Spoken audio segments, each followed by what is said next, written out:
Bakit ba tayo mag-run ng ads? Kapag nag-run ako ng ads, may benta ba? Yung di 80% nakasalalay kung gaano kakagaling mag-FB ads. Yung 80% is manggagaling kung gaano kakagaling sa marketing or yung messaging na tinatawag. Kapag klaro ang message dun sa ad mo, kapag klaro yung message dun sa creative, tao na yung mismong lalapit. Welcome back mga Click Partners no, dito sa Win Podcast natin. Kasama ulit natin si Coach Lanibet. Ayan.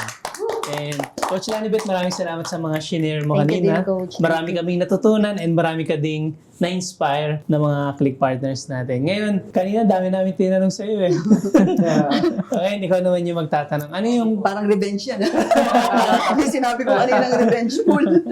ano yung mga specific na gusto itanong sa amin? Current challenge mo? Possible kasi yung sa tanong mo, baka tanong din nila. Ano yung current challenge mo na para makapagbigay kami ng advice sa'yo? First na question ko muna, yung mga kaninang na-share ko, so alam ko naman na kahit meron na mga bagay na alam mo sa edad kong ganito, pero alam ko pa rin sa sarili ko na meron pa rin kulang. So, tingin mo Coach Edward, ano kaya yung pwede mo pang ma-advise sa akin na pwede ko pang i-improve or ano pa yung pwede kong gawin para, kasi alam ko naman na when it comes sa business, mas malawak yung knowledge nyo kasi, di ba nga, nakabuo kayo ng ganitong ano. So, ano yung tingin mo na pwede mo pang ma-advise sa akin para ma-improve ko pa yung sarili ko, Coach?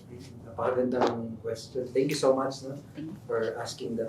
Actually, yun yung isang topic namin kanina na lahat naman talaga ng tao gusto mag-grow, maging better, mag-improve. And ang napag-usapan namin kanina na isang reason kung bakit na we feel stuck kasi minsan hindi clear kung ano yung need i-improve sa sarili natin. Una-una, yung step na pinag-usapan namin kanina, ano ba yung goal? Kailangan clear muna yung goal natin. And kapag clear kasi, doon tayo magkakaroon na tamang question, which is, ano ba yung, kung ito yung goal ko, ano yung mga skills na kailangan ko para ma-achieve tong goal? Punta tayo sa ibang example para ma-relate natin sa business. Let's say, ano yung favorite mong sport? Sa ano kasi ako Zumba and hindi sa ano masyado sa sports Zumba. Okay. About sa dancing eh. Dancing. Oo, about sa dancing. dancing talaga. So, dancing, pag sinabing dancing, di ba ano siya? Pag sinabing magaling sa dancing, iba't ibang ano yan eh, iba't ibang skills, Yes. iba't ibang kakayahan. May jazz, may Diba? gano'n. Merong magaling ka dapat tumiming, malambot dapat yung katawan mo. Ano pa yung naiisip mo na? Yung projection. Yan, ano yung projection? Yung pag sumasayaw ka kung ano yung tugtog, yun yung mukha mo. Titingin mo, di ba? Oo. So kumbaga, pag isang tao magaling sa business, hindi lang isang bagay yon. Ganon din sa dancing, di ba? Kailangan magaling mag-project, kailangan magaling tumiming, kailangan Tempo, diba? makikinig ka ng Tumiming. music para Yeah. timing ka, gano'n. Kailangan magaling kang makipag-teamwork, di ba? Iba, kumbaga. So, ganun din sa pag-build ng business, it comprises of different areas. So, bibiyak-biyakin mo yun. So, sa business, lalo na sa business na ginagawa natin, ano ba yung mga iba't ibang skill? Number one is yung marketing. Yeah. Pag sinabing marketing, ano ba yung mga pwedeng ma-improve mo? Ano bang, kapag sinabi na ang isang tao magaling sa marketing, anong ibig sabihin? Bibiyak-biyakin, kailangan natin himayin. Would you say na yun ba yung isang area na gusto mo ma-improve, yung marketing? Marketing and also yung sa ads, dun talaga ako, Sa ads, okay. Ayan, for example, Doon ads. talaga ako, Okay, kaya so, andyan si Coach Coach na nakaalala eh. so para sa akin kasi, marketing is gaano ka kagaling makipag-communicate doon sa tamang tao. Kapag nagawa mo yun, magaling ka mag-communicate ng benefit ng isang product, magaling ka mag-communicate ng benefit ng product sa tamang tao. You're good in marketing. So, una-una, communication. I believe, magaling ka na sa communication. Walang iya eh. You're all out, no? Siguro, ask mo sa sarili mo, tama na ba yung sinasabi mo? Ayun, isa yun. So ngayon, clear na. Kapag masasabi natin na, ay, magaling ako magsalita, for me, hindi pa tama yung nasasabi ko sa kanila. Baka nagmamumble-jumble ako sa kanila. Kumbaga, para malaman natin sa sarili natin kung ano yung pwedeng i-improve, kailangan natin i-break down. Chunking down ang tawag ng coaches. Chunking down. Okay. China-chunk down natin, hinihimay-himay natin. Magaling ka na makapag-communicate, check. Yung tamang sasabihin. Parang medyo ano pa. Kumbaga selling siya eh. Selling. Basically, Pag magaling ka magbenta, magaling ka mag-impluwensya. Yun ang selling eh. Magaling ka mag-impluwensya ng tao. Yun yung isang kailangan. So yun yung question, magaling ka na mag-impluwensya. Kung hindi pa, yun yung isang pwede mo ma-improve.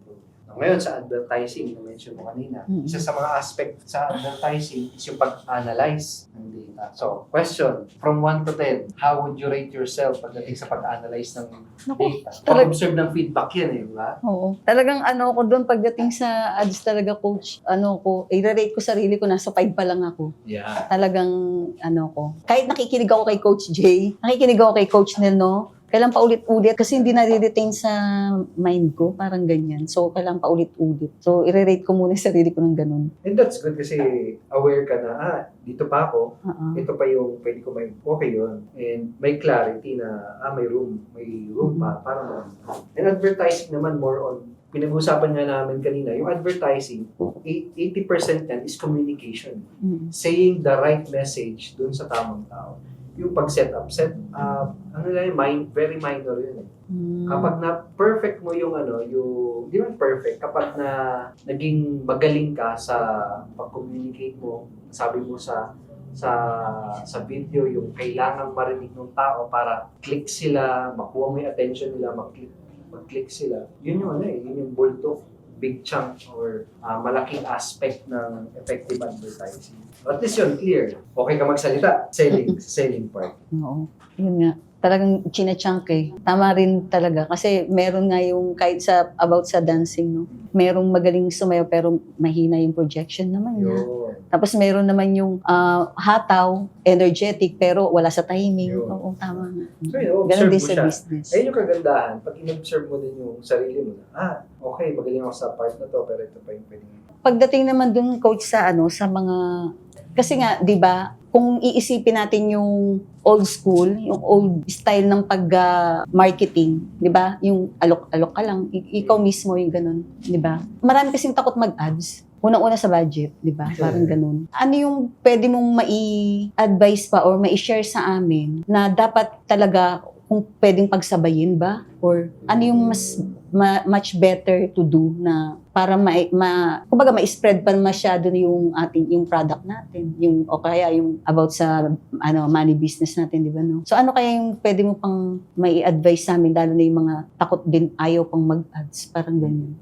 Parang feeling nila, hindi mag-aalok na lang ako, parang ganun. Ano ba yung bakit kailangan na pagsabayin or ano? So ano yung pwede mong i-share pa sa amin na about dyan sa Napakagandang ads. katanungan yun, Click Partner Lanibet, no? Ginagawa mo naman yung, sabi natin, hindi siya old school, pero sabihin natin, yun yung mga traditional way ng marketing. Like offline, nag-aalok-alok ka, Flyers. and flyering, yung one-on-one, pinapresent po yung product, skill yun, no? Maganda siya na gawin din, and maganda siya na isabay. And I think yung reason bakit hindi sila nakakapag-run ng ads, number 1 kasi kailangan meron tayong clear expectation. Bakit ba tayo mag-run ng ads?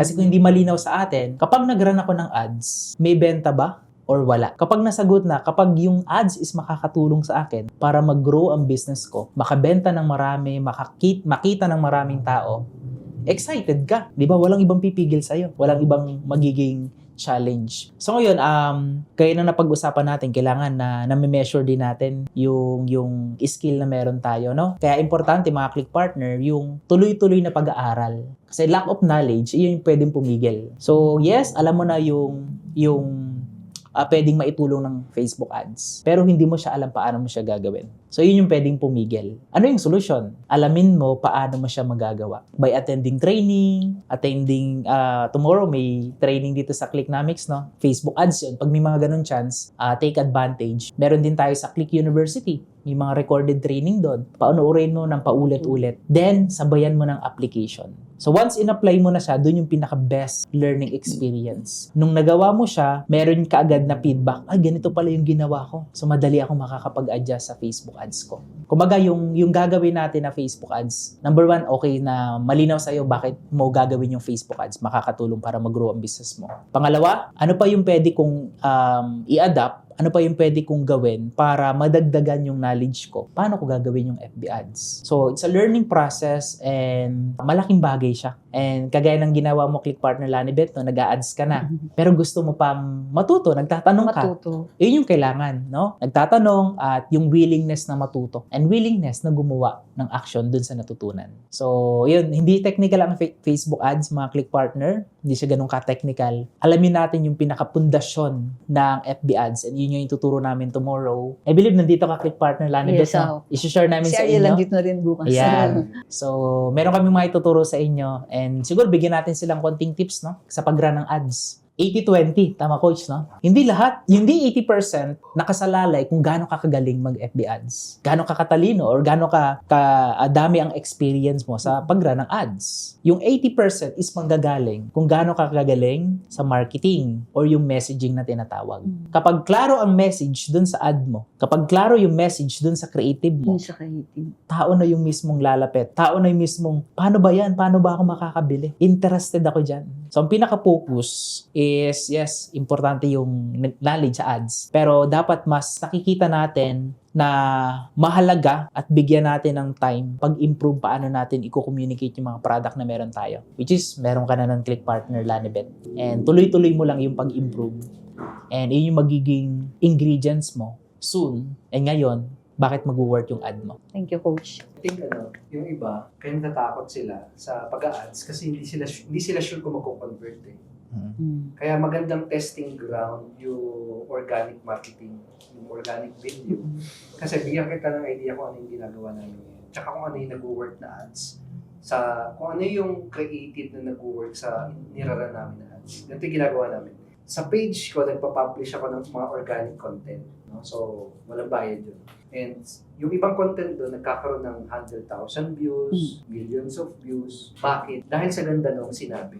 Hindi sa ganda sinabi dahil nakaka siya. Interesting siya, nakaka-hook siya. Now, ang ginawa namin, kung ano yung mga organic content na nag-work, yun yung ginawa namin creative. Walang ibang edit. May call to action lang sa video. Alam mo nangyari? Sila yung nag-perform. Yes. Yun yung nakakabenta. Ang galing. Magandang testing yung organic content kasi doon mo masusukat kung magaling ka ng mag-hook, magaling ka ng mag-call to action, magaling ka ng mag-keep ng viewer. No? So ano ba, pag sinabi kasing ads, basically tatlo lang yan eh. Magaling kang magnakaw ng attention, makukuha ng attention, magaling kang magkwento, pangatlo, magaling kang mag-utos, call to action. Kapag nagawa mo yung tatlo na yun, winning na yung ad mo. Yun lang, tatlo lang, magaling kang manguha ng attention, magkwento, ano yung kwento mo? Resulta mo. Yun lang, result. Pangatlo, utusan mo sila kung ano yung gagawin next. Mag-click, magpunta sa website. Pag na-master mo yung tatlo na yun, actually kahit i-launch mo na lang, kahit i-boost post mo nga yun, magko-convert yun. Kasi maganda yung message. Maganda yung creative, maganda yung message that. So yun, tignan mo siguro sa organic content mo, ano yung mga pinaka-best. Yun yung try mong gawin, creative sa ads. Yun yung pwede mo maging testing ground. Publish ka ng content, ang goal mo, mag-viral to, maraming mag-engage, maraming mag-heart, maraming mag-comment. Tapos kapag nag-work yun, yung gagamitin mong creative sa ads. Sure ka, confident ka, mag-work yun. Kasi nga, walang bayad nag-work eh. Yung may bayad pa kaya. Parang pang ano na lang siya, pa-amplify. Baga magaling ka ng kumanta, naglagay ka lang ng mic para maraming makakarinig. Tama. Thank you, Coach. Quick lang, pakita ko lang sa iyo yung free training ko about Click System. Ito yung simple system na gamit ng mga partners namin para kitain yung first 1 million income nila with Clicknomics. Para sa iyo to kung natry mo na dating mag-dropshipping, network marketing, online selling, affiliate marketing, or any kind of online business. Kaso lang, hindi masyadong nag-click yung business na sinubukan mo. Kasi kadalasan, ang problema ng mga entrepreneurs ay wala silang maayos na sistema. Sakto din sa iyo ito kung gusto mong mag-start ng business online, kaso lang hindi mo alam kung saan magsisimula. Kasi doon sa free training, ipapakita ko sa iyo kung paano gumagana itong click system, paano pumili ng profitable market, paano mag-attract ng mga customers na bibili, paano ma-automate ang business para yung business mo kayang tumakbo mag-isa kahit wala ka. Paano ma-multiply yung income ng business mo at paano bibili ng paulit-ulit yung mga customer mo para tuloy-tuloy lumalaki yung income mo. Again, itong click system, ito yung ginamit ng mga partners namin para kitain yung first 1 million income nila online. Marami kang matututunan dito. So kung gusto mo ng free instant access dun sa training, let me know sa comment section below or i-click mo yung link na nasa description or punta ka lang sa clicknomics.com. Register mo lang yung details mo para ma-access mo agad yung free training. Again, libre lang ito. Go ahead, Get your free access now. Yung question ko para sa akin na lang. Yung magmula nung nakita niyo ako, nung nandito ako, nagkaroon ba ako ng improvement? And ano pa yung pwede mong maisuggest sa akin na para mag-improve pa ako? Okay. Yun yung question ko lang sa'yo, Coach. Nung unang beses ka namin nakita, sobrang taas ng energy mo. Pero ang nakita ko din medyo, nung time na yung share mo kanina, medyo mainitin nga yung ulo mo. Ay, naku, yung kitang kausap ang ano. Nakita ko yung mo, coach, yung improvement mo unti-unti. Kasi nakakasama ka namin madalas sa daily training, kapag ka may mga face-to-face na event dito sa office. Nakita ko talaga, malayo yung naging improvement mo na. Totoo yun yung sinabi mo kanina, coach, na nung nagkakwento ka dun ko na-realize, layo nga pala nung knowing na mga 4 months, 5 months ago lang yun. Oo, kaya nga. One year na ako dito. So, yung sa naman, coach, yung sa... May-improve ko pa. Yung may improve mo pa. Unang-una, di ba marami ikaw na refer, no?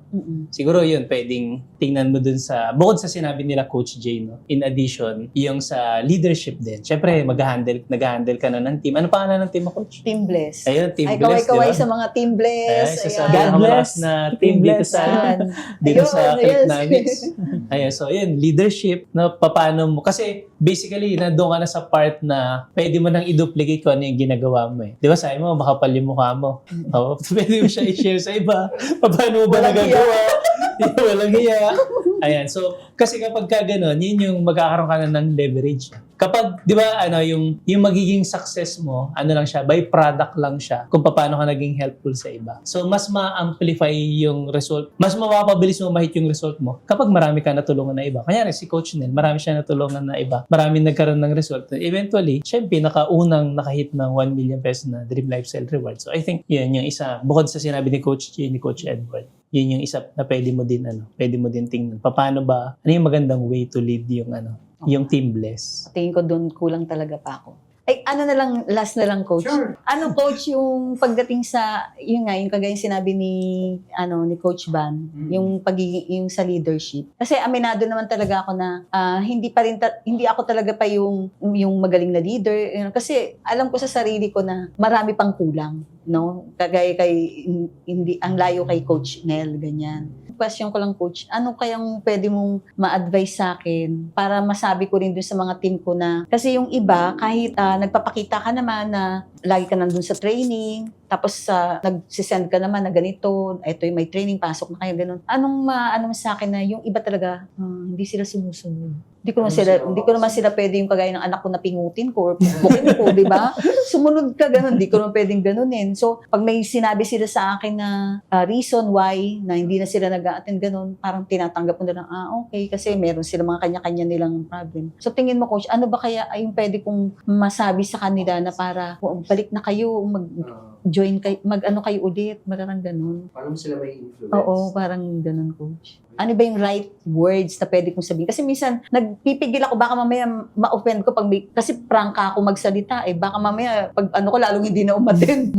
Sa akin ba? Parang ganun. Ano kaya yung pwede mong advice? Tayo kasi mga tao, ang question is, paano natin sila mapapasunod? Paano natin Yun. influence yung mga tao para gawin nila yung gusto natin ipagawa sa kanila? So, for example, umattend ng training, gawin yung business. So, sa akin kasi, sa pagkakaunawa ko sa human behavior, tayo mga tao, lagi tayong motivated ng either pain or ng pleasure.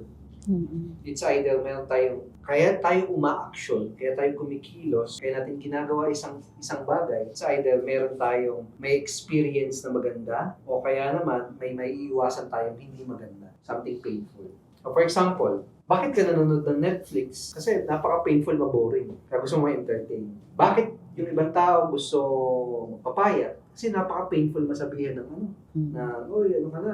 overweight ka na. Parang, so, iniiwasan nila yung pain. It's either avoid pain o kaya naman may experience ng pleasure. So, paano natin gagamitin yun? Kailangan, alam natin yung taong nililid natin, ano ba yung ayaw nila? Ano ba yung pain na ayaw nila? So, really, may sa kanila yun. No? So, for example, ayaw nilang ma-stuck sa current job nila, lagi mapapaalala sa kanila yun. Guys, attend kayo ng training para, eventually, matutunan nyo paano magkaroon ng successful business and makapag-quit kayo sa work nyo. Kung yun yung pain na gusto nilang. So, ano naman yung pleasure? For example, gusto nila ng kotse, kagaya na-achieve ni Coach Arnel. Kung yun yung pleasure, masarap yung bagong kotse, you feel proud, and hindi ka na mag-commute. Mm-mm. So, yun yung mga pleasure na mag-aan sa'yo, motivate sa'yo para mag-take ng action. O kaya naman, baka gusto niya lang inggitin yung kamag-anak niya. O kaya, kung may gusto siyang patunayan sa magulang niya. Paalala mo sa kanila, guys, sa mga may pangarap na magkaroon ng dream car nila, tuturo ni si Coach Arnelio magtuturo or etc. Kukonek mo lagi. Kumbaga, paano mo sila may influensya at kumilos? I-connecta mo sa pleasure or sa mga gusto nila, sa mga pangarap nila. Kaya naman, i-connecta mo dun sa ayaw nila. Sa mga pain na gusto nilang takasan. Kaya ako, coach, ang ginawa ko na lang kasi para wag lang talaga mamatay yung momentum. Ang ginawa ko, dinala ko sila. Total si Coach Nel naman yung pinaka-ano namin. Dinala ko sila doon. So, yung mga gusto kong attend, na masipag naman talaga na member ko din ng Team Bliss, ayan, kaway-kaway, nilagay ko na doon. Para every Monday, may meeting pa rin. May ano. Kasi kung parang naisip ko na lang, baka ayaw nila sa akin umattend kasi hindi pa ako 7 digit. Parang ganun. So, dinrag ko, kinuha ko naman, pinunta ko kay Coach Nel para dun sa mga masipag na gusto pa rin umattend. So, nandun naka-merge, kumbaga, naka-ano na kami kay Coach Nel. Pero siguro kung makikita ko rin na, ayan, madami uli, pwedeng magkaroon uli kami ng sarili namin.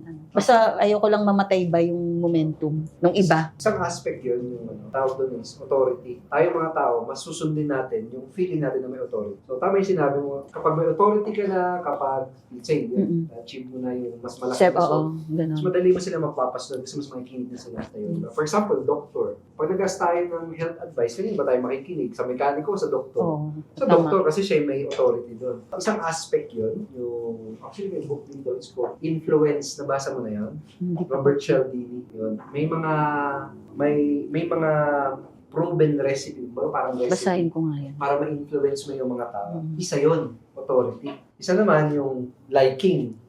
Pag may parehas kayo, mas madali mo sila may influence. So for example, parehas kayong dancer, parehas kayong babae, mas madali mo sila may influence pag may something similar. I think yun yung kung paano about influence and psychology ng tao. I think yun yung isang aspect na magandang aralin kung gusto nating mapasunod yung mga tao. And at the same time, magagamit mo din yung sa ads. Kasi basically, advertising is also influencing other people na mag-take ng action, di ba? Pag inaral mo yun, both yung may improve mo, paano mag-lead and also paano mag-advertise. Kaya nga parang naisip ko na lang, coach, since ganun yung naging mentality ko, sabi ko, baka ayaw nila ng 6 digits. Baka susunod sa 7 digits. So para wag lang mamatay, ang ginawa ko nga, yung momentum na ipinunta ko dun sa 7 digits. Makikisama kami rito. Para lang wag maging kasi sa isip ko, baka siguro pag 7 digit na ako, mas susunod pa sila. And hindi ko naman kasi din bilang leader, kung mga anak ko yan talaga na pwede kong, hindi. Diba? So, kayo rito. Kaso hindi ko sila pwede ganun eh. Ang sinasabi ko na lang, the reason why nandito kayo is because gusto nyo ng negosyo. Ngayon, kayo rin ang gagawa. Kami nandito lang to lead, to guide, pero kayo pa rin yung gagawa ng negosyo nyo. So parang kung meron ako napapansin na ayaw magpaturo, ayaw magano, okay. Doon ako sa gusto magpaturo. Yung nag-aano ng yes coach, nagtatanong kay coach, doon ako nagbibigay ng Parang yun na lang yung ginawa ko. Pero ang ginawa ko, inilid ko doon sa pinaka-highest ng 7 digits. Kasi baka ayaw sumunod na sa 6 Kaya pinunta ko na lang muna kay coach nila. At least lang, wag mamatay yung interest nila sa paggawa ng negosyo. Yun yung ginawa. Definitely, isang aspect yun, authority. Siguro gusto mo pang malaman yung isang recipe? Yes, coach. Lahat gusto ko malaman. 7 yun, I believe. Yung isa is micro-commitment. Kumbaga, huwag mo muna silang hihingan ng malaking commitment. Maliit lang muna. Maliit lang muna. And kapag nag-yes kasi sila doon sa maliit na request, mas mataas yung chance na mag-yes na sila doon sa susunod na mas malaki. So, yun, pwedeng isip ka kung ano ba yung mas simple na pwede mong ipagawa sa kanila. So, for example, yung pagliban sa trabaho, pag-attend sa training, baka mas malaking malaking commitment. Ano yung mas mababaw? So, for example, naisip ko mag-post siguro, ano yung mas madali nilang magagawa. Maliit lang muna yung mga request na pwede mong ipagawa sa kanila. Para, yun, unti-unti, tumataas yung commitment nila, naging active sila. Kung ano yung kaya nilang gawin. Kasi may mga work din, di ba? May mga ganun. So yun. Team Bless, narinig nyo, ha? O, isa pa, gusto mo ba? Oo, sige. Isa pa is yung always giving reason why. Pag mag-a-ask ka ng request, dapat laging may reason why. So, wag lang yung, attend ka ng training. Bakit Dapat nyo may kailangan umattend ng Bakit? training? Ah. Kasi, blank. May ganito kasi, may experiment yan, coach. Ginawa nila, no? Titignan nila kung gaano kataas yung magiging conversion kapag nag-ask silang sumingit sa pila. May ganung study, no? So, parang Xerox machine siya. Uso pa ng Xerox machine. Mahaba yung pila. Tapos, ang unang tinesting nila, may isingit ka lang, walang dahilan. Pwede bang sumingit? So, konti lang. Kung ako nasingitan noon, hindi pwede. Doon ang pila. Ngayon, second try nila, may reason na. Pwede bang sumingit kasi something important. Tumaas yung bilang ng nagpapasingit. Ang daming pumayag, pinasingit. Now, ito yung third. Ito yung pinaka-interesting. Ginawa nila, nag-ask sila ng request, nagbigay sila ng reason, pero yung reason walang kwenta. Parang sabi, pwede bang sumingit kasi magpapaserox ako? Alam mo nangyari, mataas pa rin yung pasingit sa kanila. So, ano yung conclusion doon? Ang conclusion doon, kapag meron kang i-request sa tao, kailangan bibigyan mo ng reason. So, for example, naisip ko ngayon, kung gusto mo silang mag-promote kayo team kasi meron tayong seat. Mag-promote May kayo bogo. team kasi meron tayong Incentive. incentive. Yes. Lagi may reason, lagi may connection. Okay.